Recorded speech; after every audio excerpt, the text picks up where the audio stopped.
Good afternoon, folks, or good morning, depending where you are. Welcome to today's Mailers Hub webinar. We're going to be talking about finances and the rate change and other stuff shortly. So we have folks still filing into the auditorium, so we're going to let them come in and sit down. Meanwhile, the rest of you can have a last sip of whatever your beverage may be at your disposal, and we'll be going in just a couple of minutes. Thanks.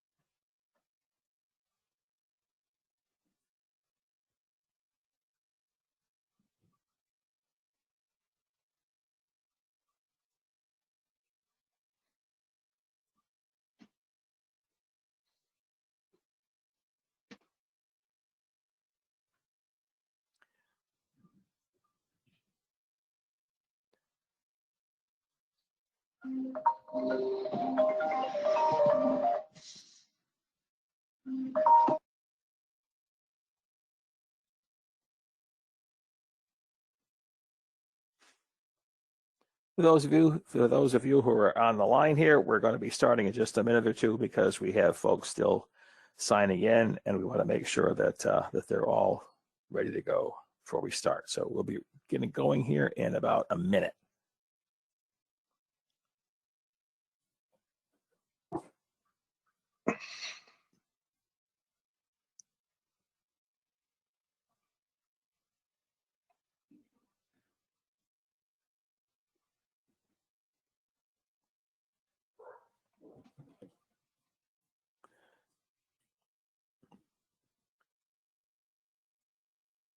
Okay, well, again, welcome to those of you who are on today's call. Welcome to today's Mailers Hub webinar talking about postal finances, but especially the 2020 price change.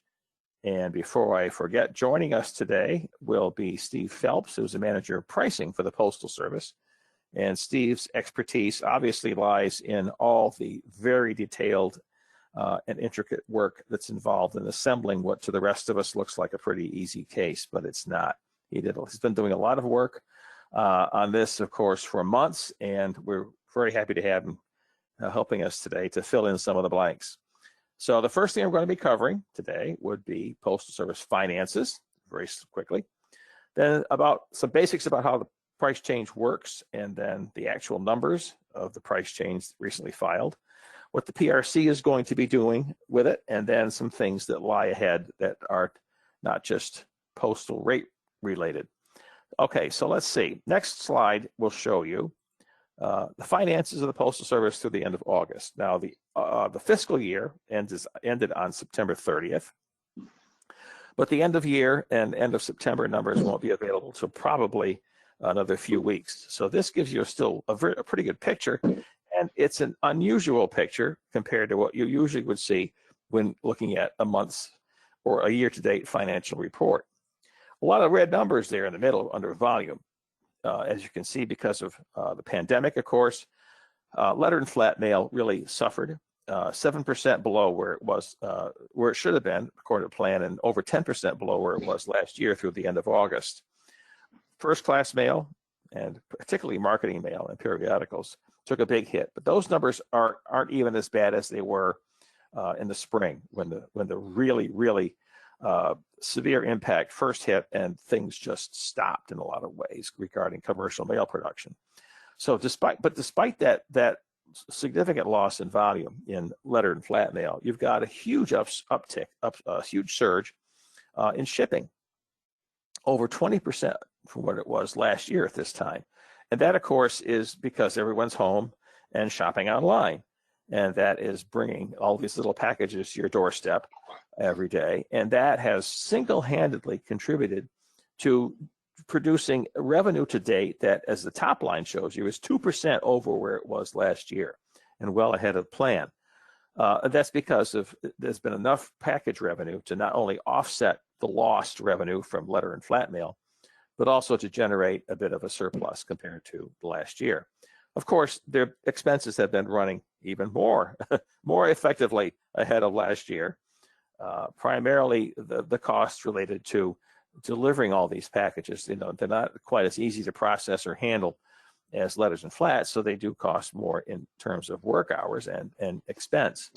So the deficiency, if you will, the loss so far for the year, or for the year through the end of August, was larger than it was last year at this time. And if you want to roll forward the monthly losses, you can figure that's going to be close to 10, but probably easily 9+ billion for fiscal 2020 when that's reported sometime in November. There's nothing new going on in some ways here. You've got persistent fixed costs for the different networks there are, the processing network, retail, and delivery networks. Still losing first-class mail, particularly because of diversion to the internet. But you've got on top of that the losses that have been that were initially very severe, as I said, but that have been ongoing somewhat because of reluctance to send out advertising, for example, for stores that are closed or for restaurants that are closed. But that is changing a little bit to the better, rather. And we don't know what's going to happen with packages. We'd love to see the Postal Service continue to thrive based upon increased package volume, once it's able to adjust its infrastructure and cost to make it truly profitable.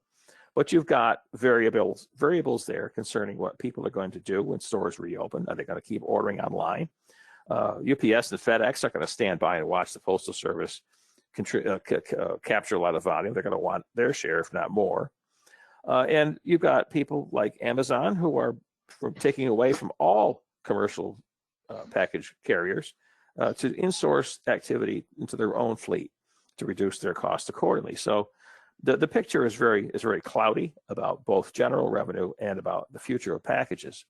So going on to the rate case, though, the immediate issue before us, the price change on the next slide.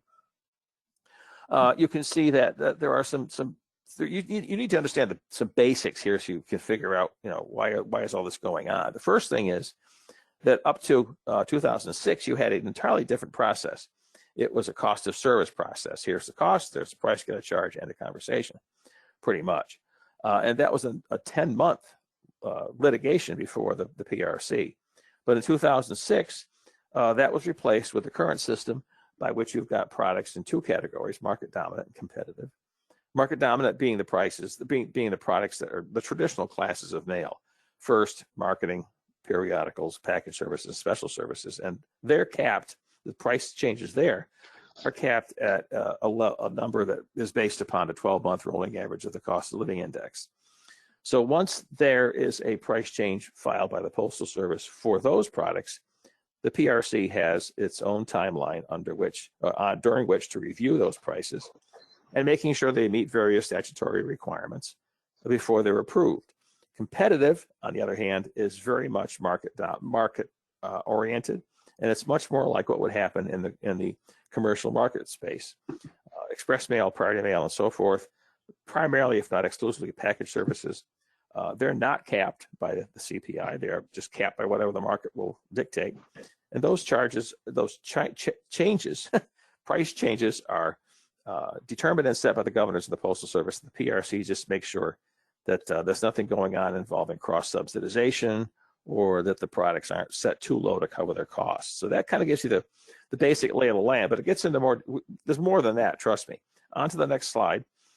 You can see that the CPI is a big deal. Now, whether the cost of the consumer cost of living index is relevant for the Postal Service or not, that's what it's tied to. And the top chart shows you how the 12-month rolling average has moved since August of 2017. So there's 3 years of background, and the arrows show where the price change filings were submitted each of those years. It's a situation where you can't tell what's going to happen in some cases, and the Postal Service either is lucky or unlucky. In 2020, as you can see, it's been a bad year. There's been the CPI has been dropping month over month. That's what the bottom chart shows, and it's only now beginning to not drop as much month over month. But it was off of its peak that it reached, its little peak it reached in February, and was down to under 1.5% by the time the 12-month cycle was complete and the rate change was filed October 9th. So that came out to being just under 1.46%. And that's how we got to where we are. So on to the next slide, you can see that the Postal Service's rate authority, as the term of art is used, its capped authority is applied at the class level, but it doesn't simply use what the CPI is saying at that time. For a variety of reasons, it has unused authority, some left over from what it didn't use last time, some that it's derived because of incentives that were taken by customers. But for one reason or another, there is unused authority sitting there on the table that they add on top of the cap to get the number that they actually use.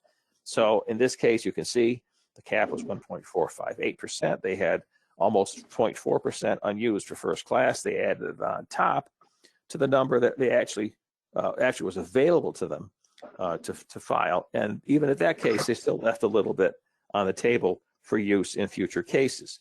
So that's how that works. They have their cap, they have something in the bank, and they'll add that together and use whatever they want of the total to apply in any given rate change. On the next slide, you can see that there are very few structural changes this year. That you don't have any new rate categories or whatever popping in there. You've got non-machinable letters being moved into the flat rate group in marketing mail because their costs are significantly higher. So they just put them over there, even though the shape is not different, but they have to be treated differently.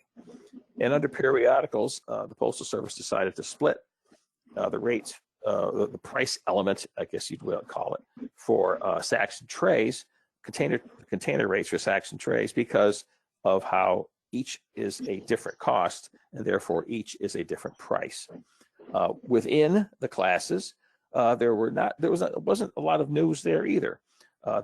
Probably the most was in first class, where you saw a change to the additional ounce rate and a change to the metered mail rate. But in marketing mail, nothing to be surprised there by over CPI increases in flats, because flats and parcels, as we know, are probably are less amenable to efficient processing than letters. So they're going to be costing more to handle, and that's why they're even at the direction of the Postal Regulatory Commission, their prices have to be raised a little bit over CPI. Bound printed matter, flats and parcels, no change this year.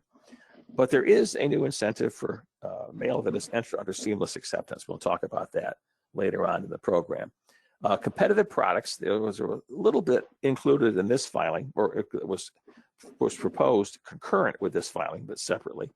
But by and large, the domestic changes are not yet complete and have not yet been set by the governors. So nothing has come out yet. So anything to do with domestic competitive products, whether it's flat rate boxes or commercial base rates and so forth, all that has yet to be covered, because the governors have not yet announced changes for competitive products, for the balance of the competitive products this year.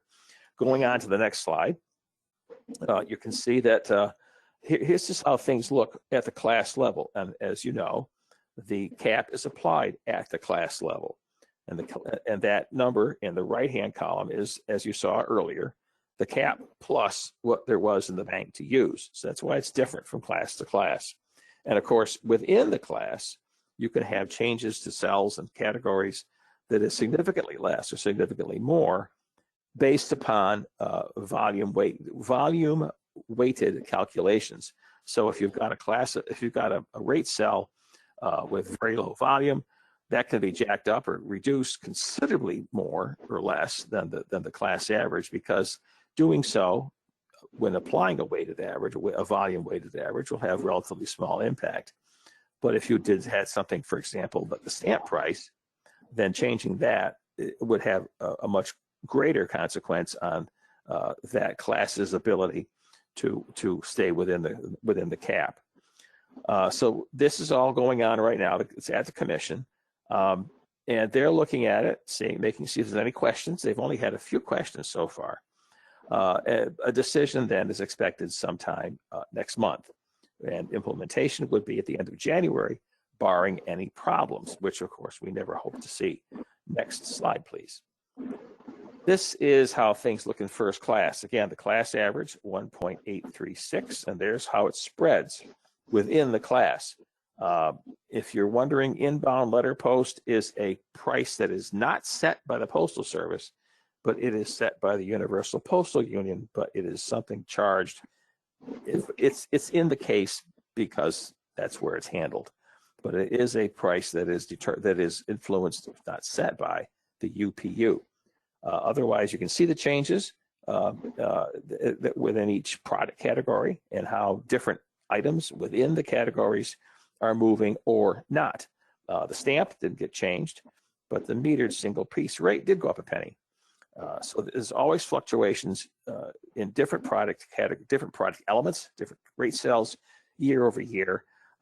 Because if you take a big increase here, you can't take a big increase someplace else. And in this case, you took a big increase in flats. We'll show it in a minute to improve their cost coverage. So you've got to take less of an increase elsewhere. Everything has to come out again to the class average at the cap. So your year over year experience in any given category or rate cell really needs to be looked at over that period of time. Next slide, please. So there's what we're just talking about. There's 3 different years, 18 at the bottom, 19 in the middle, 20 at the top, showing the percent increases for single piece rate letters. Back in 18, there was a 10% jump in the stamp right there, 1 ounce up 10%. But in successive years, it hasn't changed, and who knows if it will change next year either.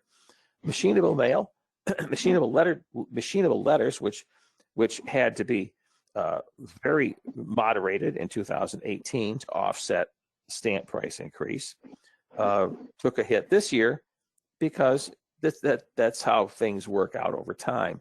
If you add up those 3 percentages, you'll see that in time things work out to be pretty much on average the long-term trend of the CPI. We'll see more of that in a minute. Next slide, please. This is the cost experience for flat prices over the past 3 years. And this very clearly shows you the pattern I was talking about. What you can apply in one piece of the class, you have to make up for elsewhere. So a significant decrease in price was applied to flats in 2018, and that was reversed last year. But of course, that's the 21% you're looking at for the bottom of the column in flats was 21% on top of whatever the price became the previous year after that price was reduced 20% from the year before that. So you have to kind of draw a long-term line here that eventually shows you this year, no change. So on to the next slide. You can see how in Presort this year, you've got some across the board increases, particularly in flats, and particularly at the lighter weight flats compared to the heavier weight flats. We talked before about the change in the second ounce rate. In the case of the Presort category, Presorted product, I guess you call it, you've got a uniform change all the way through the whole weight range up to 3.5 ounces. And again, let's look at those over time on the next slide. So at the bottom is 20, the middle is 19, the top is 18. You can see how the changes cumulatively over time work out so that what happens, what is done to one element, perhaps more severely in one case, is done less severely to another element. And then the later year, the reverse is the case. But over time, you may have a cumulative effect that stays with the net increase in CPI over the period. So, Steve, you want to jump in and say anything on first class here while we got it up? I think you're right. I mean, things happened when we shifted the single piece up. We had to actually reduce some prices. In that case, it was extra ounces, and you saw on the previous slide the up and down. Presort as a category tends to be pretty stable. As a matter of fact, this is the first year that we've seen an above average or above CPI change in Presort in the 5 years I've done pricing. So this tends to be a little more stable, but the extra ounces, we've seen some variability. And a lot of that had to do with the raising of the single piece, taking some price from, we reduced the extra ounces from 20 to 15 cents. increased the flats from 15 to 20 last year. And then this year, the increase goes to letters to get that back to 20 cents. But as Leo stated, there tends to be a cycle here. So, right. So going on to the next slide, we can see how things changed in marketing mail. And it's not going to be all that unfamiliar after seeing how first class was managed. The class average here, excuse me, is about just a little over 1.5%. Again, because they took some out of the bank, if you will, to add on top of the cap. And the changes within the categories of standard mail and marketing mail were quite varied for a variety of reasons. So you have under CPI increases in this case for some letter size mail, but above CPI increases for some flats and packages or parcels to improve cost coverage. Now, throughout all of this, and as you dive deeper and deeper into the weeds, and you get into the individual rate sales, you got to watch out for something called rate relationships. This is a huge web. If you put it up on the wall, you'd have, I don't know, 100 different rate cells, a lot of them, maybe more. And because each represents a certain amount of volume, and because your compliance with the cap is calculated based on adding up all the weighted average, this cell times volume times rate, and so forth and so forth and so forth. If you push here, sometimes something pops out someplace else in the chart that causes an anomalous relationship. If all of a sudden you're giving a better discount for DNDC entry than you are for DDU entry because of how the numbers happen to work, then you got to go through and fix all of that. The same thing is true for nonprofit rates, which by law are 60% of commercial rates, more or less. If you take your commercial prices and then just apply a discount over there, see where it comes out. Sometimes you have illogical relationships. You have things that are not what you want to offer for an incentive, for a discount, I should say, because you have to make sure that the prices are set in a way that gets the Postal Service the mail that it finds most efficient to process. You don't want to encourage inefficient mail production. So those are things that affect it as well. And because of the complexity of the matrix, again, if you fiddle with one number over here, you never can tell what's going to happen when the calculations are run in the model and the answer comes out and you go, oh, I didn't want that to happen, and you got to go back and fix it again. Steve, for example, could you talk about the like high density and packages and how that's a product of your thinking? Sure. Just a little bit on the Postal Regulatory Commission also does, as Leo indicated, does provide us some requirements that we have to deal with. They typically provide those in the annual compliance determination, which comes out in March, and we implement them usually in the next price change. So in this case, when you look at flats, carrier out, and parcels, you see the above average increases. All three of those are underwater. They're not covering their costs, each to a different degree. Carrier route, for example, is very close to 100%. Parcels is in the 50s and flats is in between. So they all receive higher than average increases.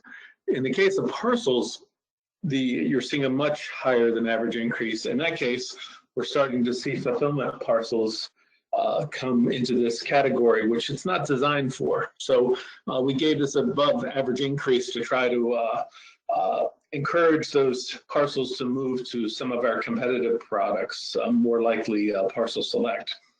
The other thing as it relates to high density. High density is a category that was originally created as a residual for total market coverage. You would have saturation and high density plus, and then high density. High density was designed when you had a lot of widespread use of newspapers. Certain advertising would be go through high density where the newspapers didn't cover. So you could get, so a advertiser could get total market coverage. That was the design of the high density category. Over time, we've seen more and more co-mail. So we're not seeing the benefit from high density that we once did. And this applies both to high density letters and flats. So we're reducing the incentive or the discount in high density to reflect the current value of the mail. So that's just an example of a change we're seeing over time. But to add on to one more thing Leo stated was and he did a good job of it. But marketing mail is by far the most complex to price. There's many relationships, and the nonprofit, as he indicated, is adds a whole different level of complexity. Okay, thank you, Steve. So now I guess that just emphasizes how it's not easy to simply, it's not as easy as putting a number in, pushing the button, and it all works out. Not quite. Next slide, please.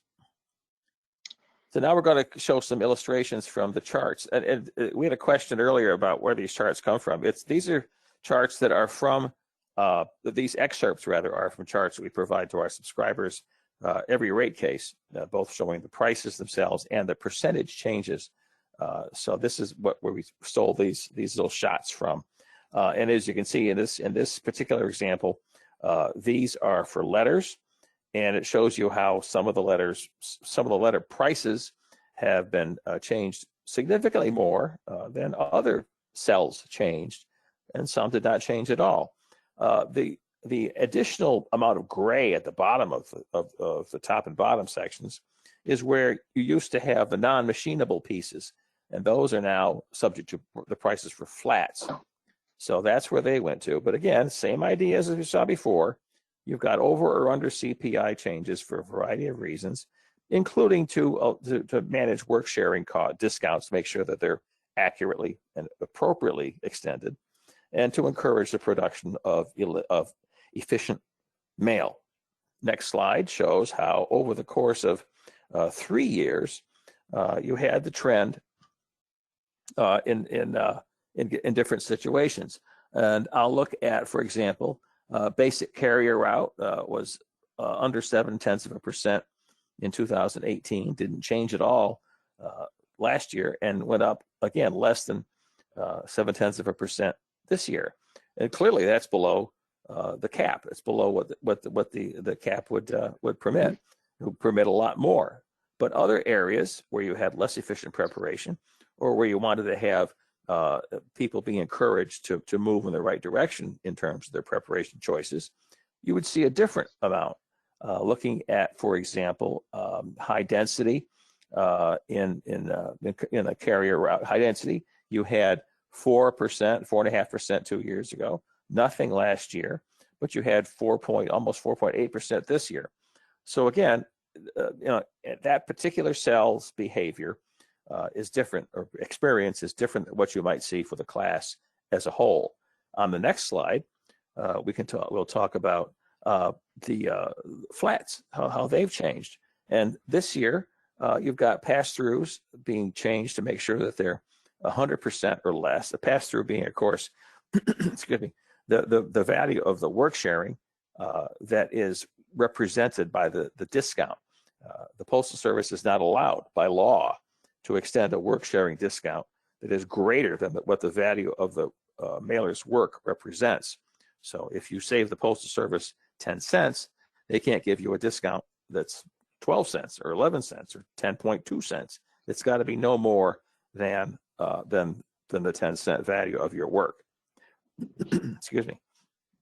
So again, looking at this, you're going to see a pattern where over time, rate relationships have to be maintained, and different cells change the more or less than the class average. Next slide shows how this occurs over 3 years. And again, looking at particular cells, if you can read them on this eye chart, you've got a change in basic carrier route on the upper left corner of the left-hand half, under 1.7%. Then under 0.7%, and then this year it was almost 6%. So this is how things change over time. Add those up, where do you end up relative to the cumulative rate increase over that period of time? On the left-hand side of each of those charts, left-hand half, the right half rather, are the commercial rates. And although they're supposed to be approximately 60% of the commercial prices, the nonprofit and commercial rates, like the prices from year to year, are not always in perfect sync because of the many issues that Steve discussed and the complexity of the basic matrix within which these prices exist. On to the next slide. you see the prices for flats that are heavier. Same idea, right and left, left being commercial, right being nonprofit. You see how some cells are red one year and then black, they don't change at all, or then green another year. As different price increases are taken in one place, they have to be offset someplace else. Again, this is because, and it's all calculated based upon the volume within those individual price cells. And I haven't counted the number of price cells that we show on our charts, but there's a lot. So I think if you think about, you know, a spreadsheet that's that big, and how many non-numeric factors you have to roll in there, such as PRC directives, rate relationships, and signals to customers, it's not as easy as a matter of just throwing a quarter in the machine and letting it run. Going on to the next slide, you can see the things that are changing that are not numbers. I guess they are numbers, actually. The difference in price between detached address labels, which have no advertising, and detached marketing labels, which do have advertising, has been maintained at 5 cents, even though both were increased by 10 cents in this case. And for flats overall, well, flats are flats. They have to have their costs covered somehow. And in some cases, whether it's, as you can see, whether it's for flats or for pass-throughs for discounts, the PRC has instructions that they give the Postal Service repeatedly to make sure that costs are being covered and that work sharing discounts are not excessive. What they have been able to do, the PRC and the Postal Service, is sort of understand that you have to do this over a period of time. You can't just jack up somebody's prices all of a sudden in 1 year to correct a shortfall.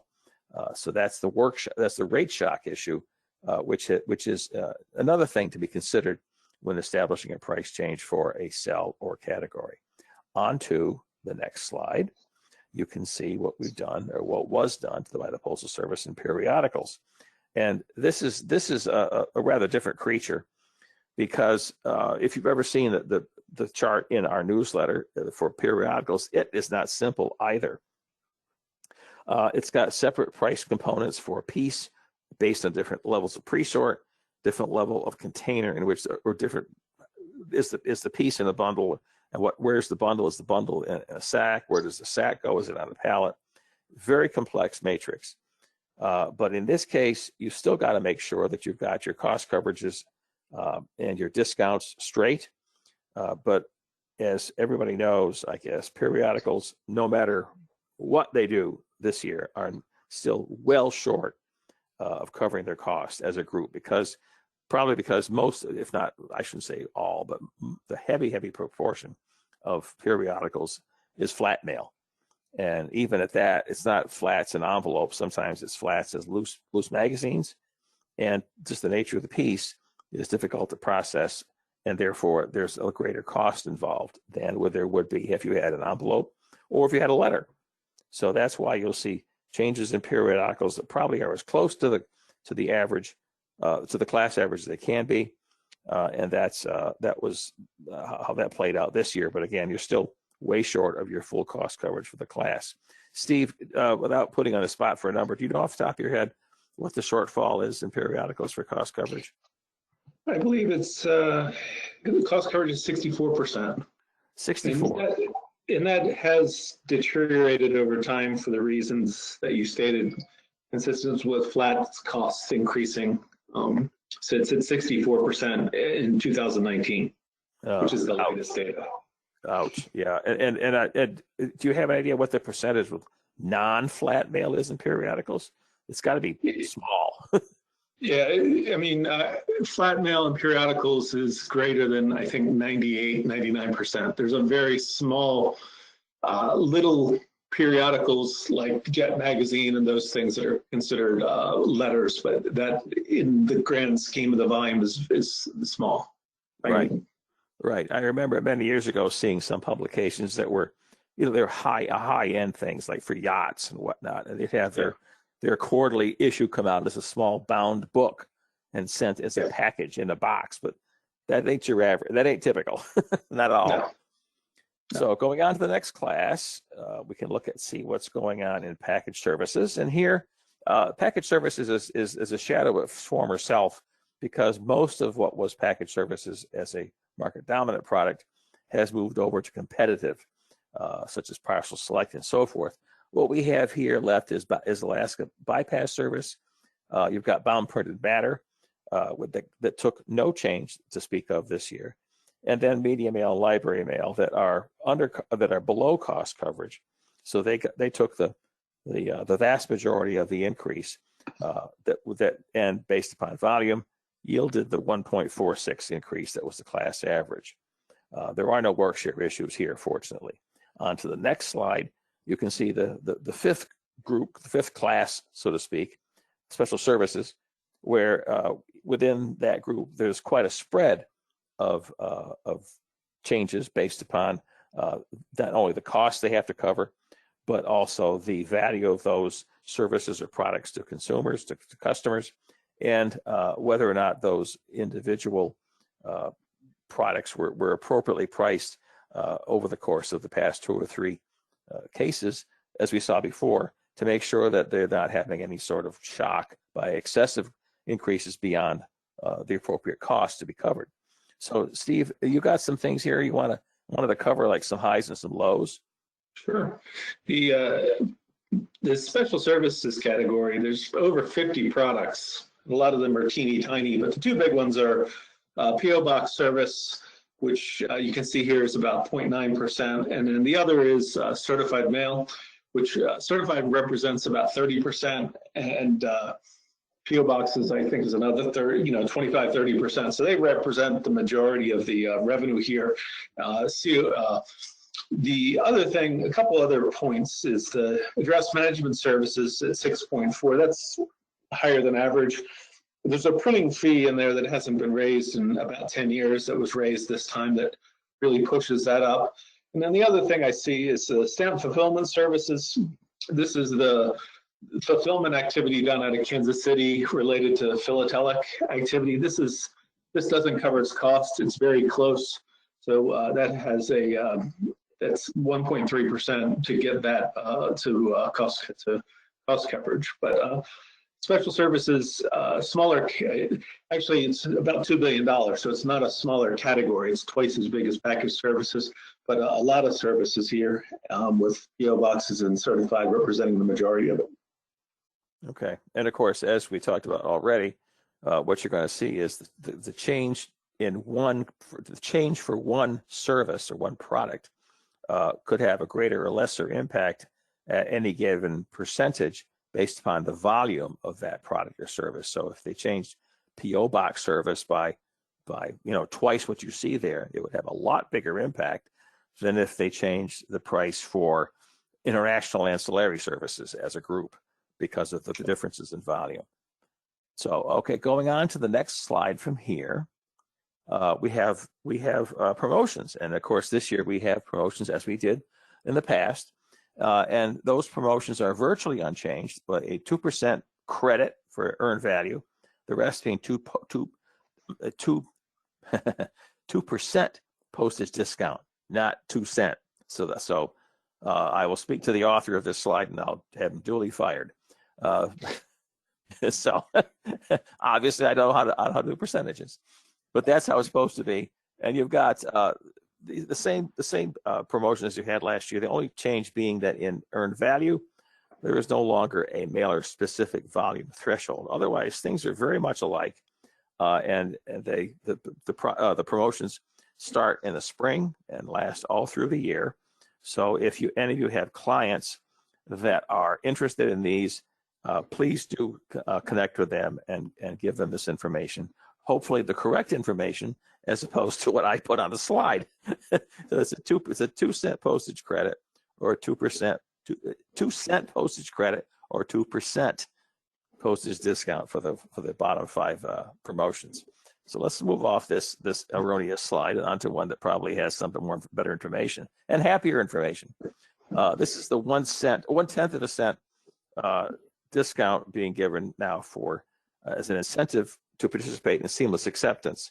The seamless acceptance program is probably the the ultimate end of sophistication at the present time in mail acceptance. It makes things much more efficient for the Postal Service, and it avoids some things on the part of the mailing community, such as the beloved Merlin machine. So, so this in combination with a full service IMB would actually cause the mail preparer to produce much higher quality mail because of the various thresholds, limitations, requirements, and in the inverse assessments that could occur for low quality mail. As mailing companies have moved into full service and seamless, they have found that the quality control requirements that go along with those things have really upped their game in producing good quality mail that is accurately prepared and accurately addressed. So now anybody who wants to move into seamless rather has to be full service and can then present letters, flats, and cards in the first class marketing mail or periodicals bound printed matter classes, and get this incentive credited to the EDOC submitter. Now, Steve, you had a clarification you wanted to offer about this. Yeah, this is, as we've talked about the different aspects of this price change, this is the area that's gotten received the far most feedback. So we've worked collaboratively, we being pricing, with MEP, mail entry and payment technologies, we're going to put out an industry alert on this just to clarify a few points. There's some confusion about who receives the incentive. Leo's done a good job. It's the EDOC submitter, and it's not, the points at the bottom of the slide here are really going to be reiterated. The EDOC submitter, and then this is not a discount. It's a discount, not work sharing. So, and you have to register for it. One other key point that keeps coming up is if you're a seamless parallel mailer, are you able to get the discount?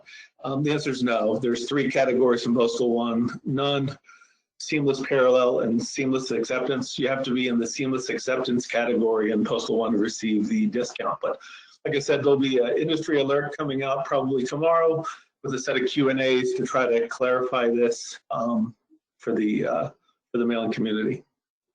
Yeah, and just to reiterate what Steve just said, this is not something which is a work sharing based discount. So there's not a cost savings here that is being reflected in the 1/10 of a cent.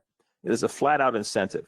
The Postal Service wants mailers to do this, to move into seamless. So they're providing you this 1/10 of a cent encouragement. Companies will ask, well, wait, who gets the discount? Well, it's the EDOC submitter, the account entering the mail. So if there's a difference of opinion between the company and its client, that's something which I don't think the Postal Service wants to get into, nor heaven knows do I. So it has to be something resolved, as in many situations when there's a discount involved, between the party who's paying the postage and the party who's doing the work to earn the discount. So that's something which is best left to those who are hands-on that circumstance. Next slide, please. Gets on to things that are not really in the wheelhouse of many domestic mailers. It's international competitive products, and a very narrow range of those at that. As you can see, there have been increases here for some of the expedited services, but some much more significant increases in the, I guess, non-expedited services, ISAL and an IPA, for example. This all has to do with the continuing fallout of the 2008 kerfuffle over the prices being charged or being, I guess, determined by the Universal Postal Union that limited what countries could charge each other. There was considerable dissatisfaction in the U.S. over the prices being charged for things coming into China as small packages. And in fact, they were, if they were paying less than what a domestic mailer would be paying for the same thing, I guess you can see why there was upset over that. So it all led to some changes that are ongoing with international pricing. And this is where things stand at this point. I'm sure you'll see more going on in the future, and that will include more changes to the prices that are charged to individual country groups, of which there are more now, and to individual countries. So that's just a quick snapshot of what's happening in some of the international competitive products. And on to the next slide. There are some elements of the price change process that you may want to keep in mind.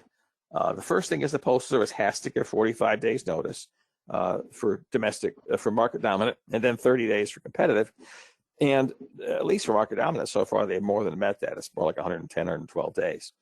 The market dominant filing is something which is posted by the Commission for public comment, and that period is open right now. So through a week from Thursday, another 9 days, if you're so inclined, you can file a comment with the Commission relevant to the elements that are proposed by the Postal Service. Then by November 12th, the Commission has to figure out what's going on and decide if it likes it or not, and do all the necessary calculations, go back and forth with the Postal Service with questions, and barring any reason to suspend that timeline, would issue their decision, as you can see, by the first half of November.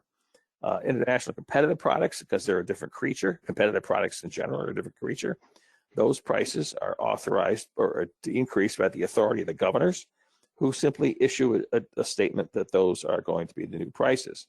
The PRC has less responsibility with those, and just make sure they're fully covering their costs, they aren't cross-subsidizing anybody, and that they are appropriately contributing to the institutional costs of the Postal Service. And I think, Steve, I think it's fair to say that competitive products as a group are doing a bang-up job of contributing to their appropriate share, right? I've heard it's well above the requirement. Yeah, and it is well above the requirement, and it's that appropriate share percentage is increased every year for the last 5 or 6 years. So they do more of their heavy lifting to cover our institutional costs. Right. And again, I can't speak, heaven knows, I don't think Steve can speak about domestic competitive products because the governors have not said anything yet, and they don't talk to us about those things. So when they decide to announce the competitive product domestic rates, we will know them as fast as you do. Otherwise, things are planned for implementation at the end of January. Next slide, please. So what's going on in the rest of the world besides the price changes? And these are things you have to keep an eye on. The 10-year review that was to be concluded 4 years ago is still going on. The 2006 reform law told the PRC to look over the process, see whether it's working to achieve a bunch of objectives, including the Postal Service's financial stability. Obviously, the Postal Service is not financially stable, so the PRC is supposed to look within the provisions of the law to say, the rate setting process to say, okay, fix it. Well, they only have one tool to work with, and that is the CPI cap. So they have twice tried to propose overcap provisions to generate more revenue, and not without reason. Those have been roundly opposed by the industry, by ratepayers, and so forth.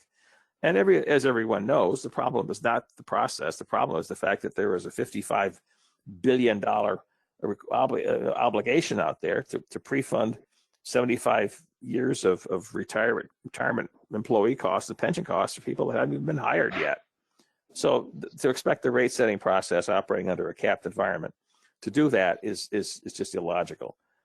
So hopefully at some point Congress will decide this is the problem and do something about it. But I think that the odds of that happening are as great as the odds of the sun coming up in the west tomorrow morning. So we'll see what happens here. I mean, in the meantime, that's still out there. Keep an eye on it so you know what's going on. On to the next slide from other things that are also looming on the horizon.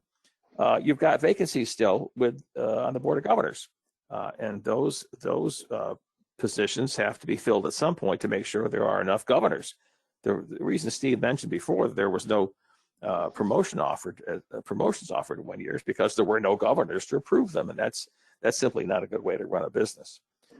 You've also got to be concerned about state sales and use tax laws, state privacy laws that we monitor for our members, our subscribers, that we report on regularly. You've got, as we mentioned a minute ago, things going on with international mail and its self-declared rates, how those are evolving. And then you have this unknown, this uncertainty around the impact of the pandemic on depressing letter and flat volume and boosting package volume, and how those are affecting postal costs. And what's happening overall with packages in general? Are they being taken away from the Postal Service because of insourcing by Amazon, for instance? And last but not least, as I said, there's always this faint hope residing in the hearts of men about Congress doing something on reform. But I already offered my opinion on that. So let's go on to the next slide. Resources. Everybody should have resources to turn to, whether you're a commercial mailer or a large rate-paying client. The Postal Service has Postal Pro and Postal Explorer online. It's got DMM advisors, industry alerts it sends out regularly. It has the Postal Bulletin, which comes out every 2 weeks. The next issue is this coming Thursday, I believe. And you have the Federal Register published every day. But of course, we're very happy to offer our webinars like the one we do today. We do them monthly, at least. And then we have Mailers Hub News. We can see the picture of the front page of the last issue that talked about rates right there on the screen. And that comes out every 2 weeks and is sent to our subscribers to keep them abreast of all the stuff going on in the world of postal stuff and mailing activity, both domestic and international, prices and everything else. So but whether you go to any of those or someplace else of your choice, a successful mailing company or an informed ratepayer has to have resources from which to draw information about what's going on. On to the next slide. I believe it will reveal the time is here for questions. So do we have any questions? Yes, Leo, you have a lot of questions stacking up. Okay. So we'll start with the first. What would a non-machinable marketing mail piece be? If it's the same letter shape, why would it be non-machinable? This is, you can look at D&M criteria and decide machinability versus non-machinability and automation compatibility. So in this situation, you have a piece that by definition, by DMM standards, does not meet the criteria to be an automation compatible piece, or not even machinable for some reason. There's some physical characteristic about it that makes the Postal Service have to process it in other than an automation or machine environment. Yeah, Steve, I was going to just add, typically these are fat pieces that are too wide to go in automation. Sometimes it's a nonprofit piece. It might have a pen in there or something like that.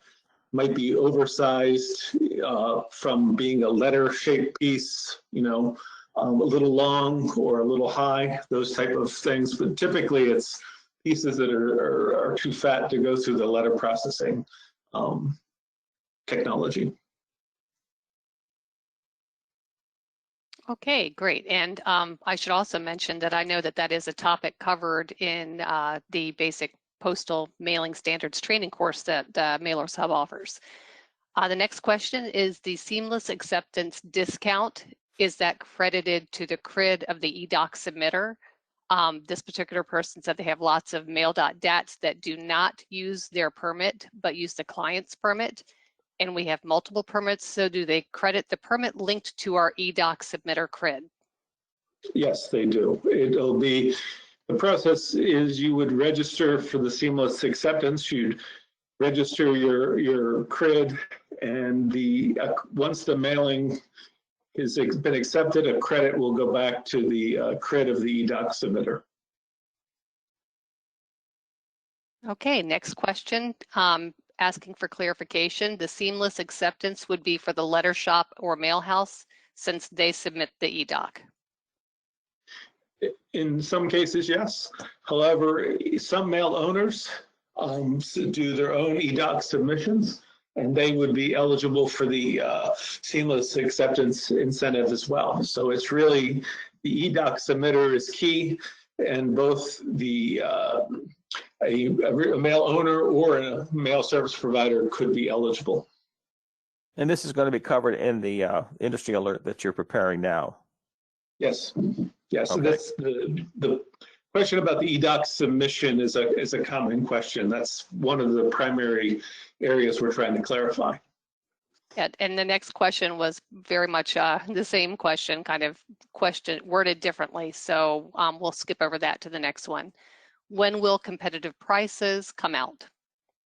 Well, the governors, as Leo indicated, given a lot of it has to do with the time we're in. As he indicated in the beginning, we've seen a lot of competitive volume, and the market dynamics are changing. FedEx and UPS, our competitors, are being more aggressive. The governors are are looking at the competitive prices and should be making a decision soon. But ultimately, the decision is up to them, and we don't have it yet. So not much. Frankly, there's not much more I can say on that one. And of course, the prices there, the criteria for setting those prices are much different. If they have cost coverage, is even or better. If they're not being cross subsidized, which they're not, and if they're contributing to the overhead costs of the Postal Service, which they clearly are, that's it. They can move them around as they choose based upon their assessment of the marketplace. And right now, as Steve said, that's a moving target. Okay, the next question is, are BPM parcels taking a big increase? No, I think it's zero, not changing at all. That's correct. Okay, and this was once again looping back to Seamless. It says it's a second part to an earlier question. Is it credited as a per job basis or at the EOD? This person is already a Seamless mailer. I got to be frank. That's a level of detail I'm not sure. I think it's on the per job, but I got to, if the person who wrote that, if they can write me directly, my email is Steven, STEVEN .R.Phelps, PHELPS at USPS.gov. If you send me the question, I'll be sure to get you an answer. I think it's the per job, but I'm not 100% positive. And in fairness to Steve, he sets up the pricing criteria, but all the details of acceptance are under the MEPT, mail entry and payment technology, which is that's 2 doors down on a different floor. Thank you. Okay, and the final question we have queued up is, the extra discount for Seamless mail preparation will start when? That will begin when the prices go into effect on January 24th. Nobody asked the question, but it's probably a logical extension.